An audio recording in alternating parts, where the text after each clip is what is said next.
Matilda didn't rush to get out of the classroom.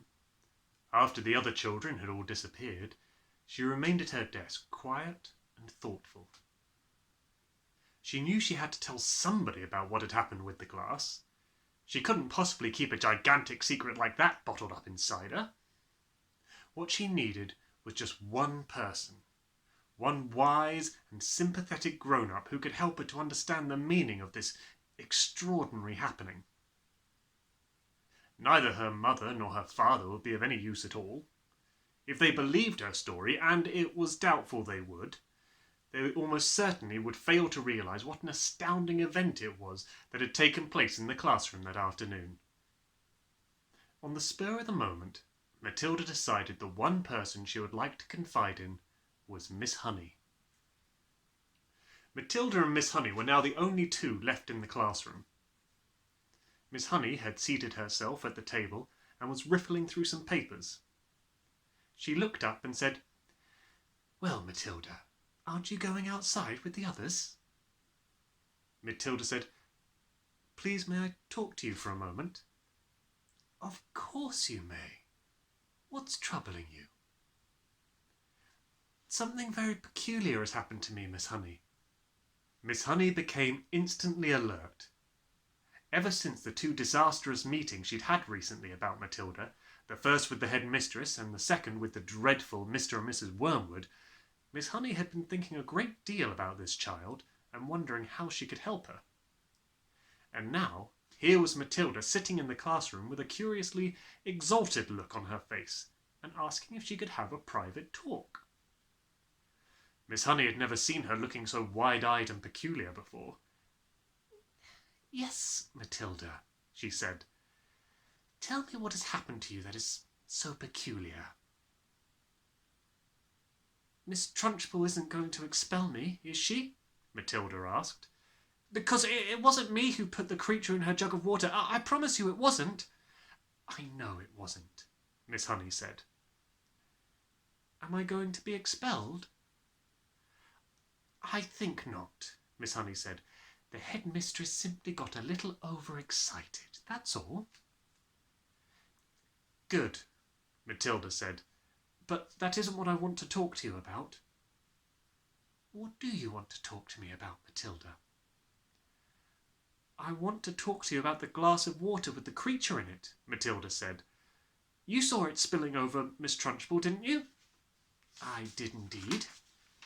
"Well, Miss Honey, I didn't touch it. I never went near it."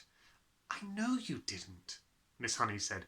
"You heard me telling the headmistress that it couldn't possibly have been you." "Ah, but it was me, Miss Honey," Matilda said. "That's exactly what I want to talk to you about." Miss Honey paused and looked carefully at the child. "I don't think I quite follow you," she said. "I got so angry at being accused of something I hadn't done that I made it happen." "You made what happen, Matilda?" "I made the glass tip over." "I still don't quite understand what you mean," Miss Honey said gently. "I did it with my eyes," Matilda said. "I was staring at it and wishing it to tip, and then my eyes went all hot and funny, and some sort of power came out of them, and the glass just toppled over." Miss Honey continued to look steadily at Matilda through her steel-rimmed spectacles, and Matilda looked back at her just as steadily.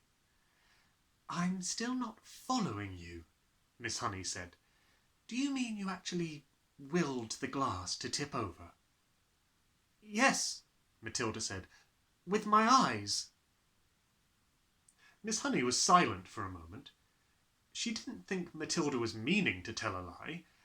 It was more likely that she was simply allowing her vivid imagination to run away with her. "You mean you were sitting where you are now, and you told the glass to topple, and it did?" "Something like that, Miss Honey, yes."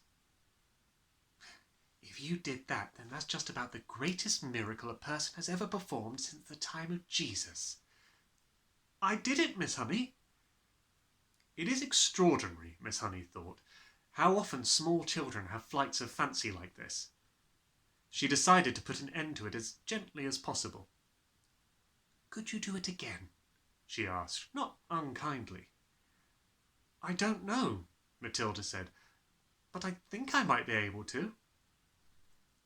Miss Honey moved the now empty glass to the middle of the table. "Should I put water in it?" she asked, smiling a little. "I don't think it matters," Matilda said. "Well, very well then. Go ahead and tip it over." "It may take some time."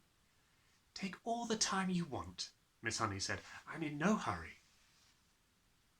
Matilda, sitting in the second row, about 10 feet away from Miss Honey, put her elbows on the desk and cupped her face in her hands. And this time she gave the order right at the beginning. "Tip, glass, tip," she ordered, but her lips didn't move and she made no sound. She simply shouted the words inside her head, and now she concentrated the whole of her mind and her brain and her will up into her eyes, and once again, but much more quickly than before, she felt the electricity gathering, and the power was beginning to surge, and the hotness was coming to the eyeballs, and then the millions of tiny invisible arms with hands on them were shooting out towards the glass. And without making any sound at all, she kept on shouting inside her head for the glass to go over.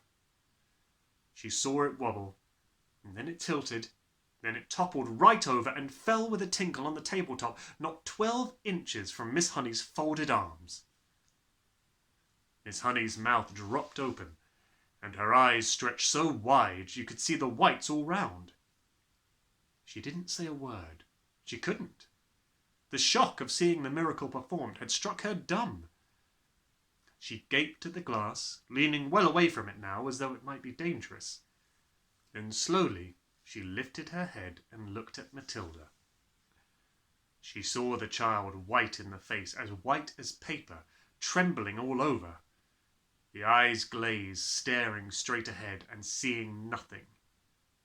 The whole face was transfigured, the eyes round and bright, and she was sitting there speechless, quite beautiful in a blaze of silence.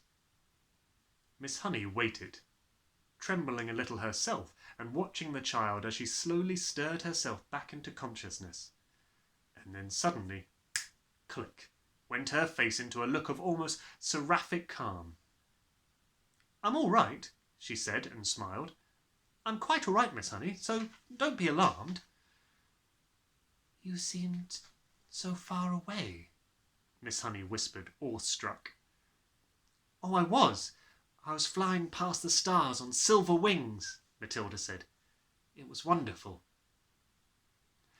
Miss Honey was still gazing at the child in absolute wonderment, as though she were the creation, the beginning of the world, the first morning. "It went much quicker this time," Matilda said quietly. "It's not possible," Miss Honey was gasping. I don't believe it. I simply don't believe it." She closed her eyes and kept them closed for quite a while, and when she opened them again, it seemed as though she had gathered herself together. "Would you like to come back and have tea at my cottage?" she asked. "Oh, I'd love to," Matilda said. "Good. Gather up your things and I'll meet you outside in a couple of minutes. You won't tell anyone about this thing that I did, will you, Miss Honey?" "I wouldn't dream of it," Miss Honey said. And that's the end of the chapter. Bye.